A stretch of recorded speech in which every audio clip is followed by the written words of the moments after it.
ஒரு சின்ன ஒரு இது பண்றாரு, ஒரு சின்ன வழி வருது.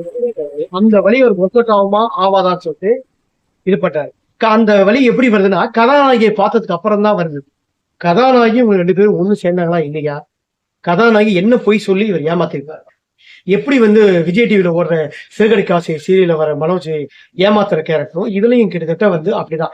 என்னதான் வந்து நம்ம தங்கச்சியை வந்து வாங்கின கடனை அடைக்க முடியாம இருந்தாலும் நம்ம வந்து ரொம்ப எமோஷனாவோ அலற மாதிரியெல்லாம் இந்த திரைப்படம் வந்து கொண்டு போல. நம்ம ஒரு பாக்யராஜ் திரைப்படம் மாதிரியும் பாண்டியராஜன் திரைப்படம் மாதிரி ஒரு நகைச்சுவையா காமெடியா கொண்டு போயிருக்காங்க படம். நம்ம உள்ள போனோம்னா இந்த திரைப்படம் வந்து போர் அடிக்கல அப்படின்னு யாரும் சொல்ல மாட்டாங்க. அந்த அளவுக்கு ஒரு நகைச்சுவையா வந்து ரொம்ப கொண்டு போயிருக்காரு. செகண்ட் ஹாஃப் தான் சில சமயம் வந்து கொஞ்சம் வந்து இது பண்ணியிருப்பாரு. மற்றபடி இந்த திரைப்படத்துல எல்லா விதமான காமெடி அம்சமும் இருக்கு. வெளில போனா போர் அடிக்கல அப்படின்னு சொல்லுவாங்க. அந்த மாதிரி நல்லா இருக்கு.